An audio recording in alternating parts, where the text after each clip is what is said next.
दिखने में कोई खास नहीं था, लेकिन फिर भी एक बहुत सुंदर लड़की ने मुझसे शादी को हाँ कर दिया। इस बात पर मुझे यकीन नहीं हो रहा था। फिर सच सामने आया। मेरा नाम सुमित है। मैं हमेशा ही शर्मीले स्वभाव का था। इस कारण कभी मैं लड़कियों से भी बात नहीं कर पाता था। लेकिन मैं यह भी सोचता था कि मेरे लिए कोई होगी जो मेरी ज़िंदगी में आएगी, मेरी बात सुनेगी। मैं उसी के इंतज़ार में था। लेकिन आजकल दिल या मन साफ हो, उससे कोई फ़र्क नहीं पड़ता। आप दिखने में कैसे हैं या आपके पास कितना धन है, सब कुछ उस पर ही निर्भर होता है। और मेरे पास दोनों ही नहीं थे। ना ही मैं दिखने में इतना अच्छा था और ना ही मेरे पास पैसे थे। मेरा रंग साफ नहीं था। मैं एक मिडिल क्लास फैमिली से हूँ। पिताजी का स्वर्गवास तब हो गया था जब मैं 10 साल का था। मेरी बड़ी बहन और मेरी जिम्मेदारी मेरी माँ पर आ गई थी। मेरी माँ ने जैसे तैसे मुझे इस काबिल तो बना दिया कि मैं अच्छे से अपना जीवन चला सकूं। कर्ज लेकर मैंने अपनी बहन की शादी भी करवा दी। इन्हीं सब जिम्मेदारियों के चलते मेरी उम्र निकलती गई। माँ को मेरी शादी की बहुत फिक्र रहती है। बहुत जगह रिश्ते देखे, लेकिन बात कुछ नहीं बनी। फिर एक दिन अचानक ही हमारे घर में एक रिश्ता आया। वो घर ही आ गए थे, हमारा घर। और मुझे देखने के बाद उनकी तरफ से हाँ थी। लड़की की तस्वीर उन्होंने दिखाई। लड़की बेहद ही खूबसूरत थी। मुझे देखते ही पसंद आ गई थी। लेकिन फिर मेरे मन में निराशा आ गई, क्योंकि मुझे पता था कि इतनी सुंदर लड़की मुझसे शादी को हाँ क्यों करेगी। इससे पहले भी मेरे साथ यह कई बार हो चुका है। इसीलिए उनके जाने के बाद मैंने माँ से कहा कि हम वहाँ नहीं जाएंगे। माँ ने पूछा, क्यों? मैंने कहा कि वहाँ जाकर समय खराब करने से क्या फ़ायदा होगा, क्योंकि लड़की वैसे भी मुझे देखते ही मना कर देंगी। लेकिन माँ ने कहा कि कुछ भी हो, वो हमारे यहाँ आकर अपने घर आने का निमंत्रण देकर गए हैं, हमें जाना चाहिए। माँ के कहने पर मैं वहाँ जाने को तैयार तो हो गया, लेकिन मेरे मन में कोई उत्साह नहीं था। हम उनके यहाँ पहुँच गए। हमें देखकर वो खुश हुए। लड़की का नाम रानी था। मैं वहाँ जब बैठा था तब वो नीली साड़ी में चाय लेकर आई। बहुत सुंदर थी। लेकिन मुझे पता था कि मुझे खुश नहीं होना है। मेरी माँ ने थोड़ी देर के बाद कहा कि कुछ बात करनी है तो कर लो। लेकिन मैंने ही उस समय मना कर दिया, क्योंकि उसे देखकर मेरा आत्मविश्वास ही चला गया था। मैंने कहा, नहीं, ठीक है, आप बड़े लोग जो सही समझे। हम अपने घर आ गए। मुझे पता था कि उनकी तरफ से कोई कुछ परख नहीं होने वाली है, और मैंने इसका ख्याल भी अपने मन से निकाल दिया। लेकिन फिर कुछ ऐसा हुआ जिससे मुझे उम्मीद नहीं थी। काम से जब मैं घर आया तो माँ कहती है कि उनका फ़ोन आया था, उनका जवाब पूछ रहे थे और अपना जवाब पूछ रहे थे। मुझे विश्वास नहीं हुआ। मैंने पूछा कि उनकी तरफ से हाँ है। माँ बोली कि वो तैयार है। अब जब ऐसा होता है तो दूसरा ख्याल यही आता है कि शायद कुछ कमी होगी, वरना मुझसे शादी को हाँ क्यों कहती। मैंने माँ से कहा कि ठीक है, उनकी हाँ है तो हम भी।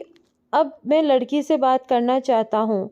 माँ ने यही बात उनसे बोली। उन्होंने कहा कि अभी हमारे घर में कुछ दिनों तक घर ठीक करने का काम चल रहा है, इसीलिए आप फ़ोन पर बात करवा दीजिए। उसका नंबर अब मेरे पास आ गया था। मैंने रात उसे फ़ोन किया।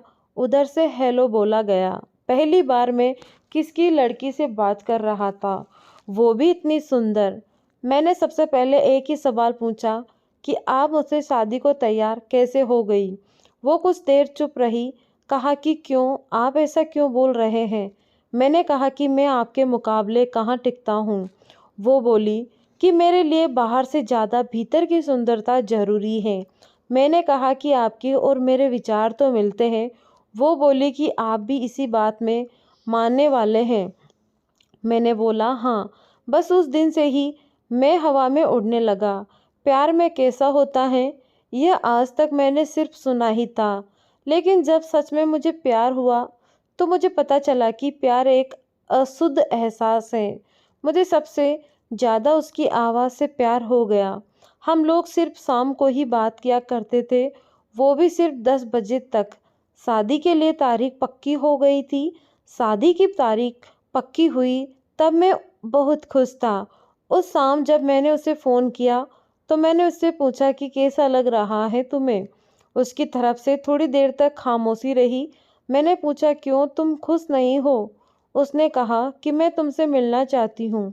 मिलना मुझे भी था, लेकिन मैं कह नहीं पा रहा था। लेकिन उसने ही बोल दिया। हम लोगों का मिलना तय हुआ। अगले दिन सुबह सुबह ही मेरी माँ मेरे कमरे का दरवाज़ा ज़ोर से बजा रही थी। मैं नींद से उठा। मेरी माँ को हमारे किसी परिचित से उस लड़की का सच पता चला। उसे सुनने के बाद मुझे पता चला कि इतनी सुंदर होने के बावजूद उसने मुझसे शादी को हाँ क्यों कहा। आखिर वो भी मेरा फ़ायदा उठाना चाह रही थी। माँ ने उन्हें भला बुरा कहना शुरू कर दिया। उसी समय उन्होंने रिश्ता तोड़ने का मन बना लिया। मुझे आज उससे मिलना था। मैं सोच रहा था कि माँ जो कह रही है वो कैसे सच हो सकता है। मैं उससे मिलने गया। एक रेस्टोरेंट में मिलना तय हुआ था। मैं वहाँ जल्दी पहुँच गया, बस यही सोच रहा था कि माँ जो बोल रही है वो कैसे सच हो सकता है। कुछ देर बाद वो आई। उसके साथ में एक लड़की और थी। वो दोनों मेरे पास आकर बैठ गई। रानी के चेहरे पर एक डर था, घबराहट थी। मैंने उससे पूछा, कैसी हो? उसने सिर्फ सर हिलाया। मैंने फिर पूछा कि मुझे क्यों बुलाया था। मेरे इस सवाल के बाद जो जवाब आया उससे माँ को जो पता चला था वो सच ही निकला। जवाब रानी ने नहीं, उसकी साथ आई उस लड़की ने दिया, और आवाज़ वही थी जिससे मुझे प्यार हो गया था। लड़की रानी की चचेरी बहन थी। वो बोली कि हमने आपसे एक बात छिपाई है। रानी बोल नहीं सकती।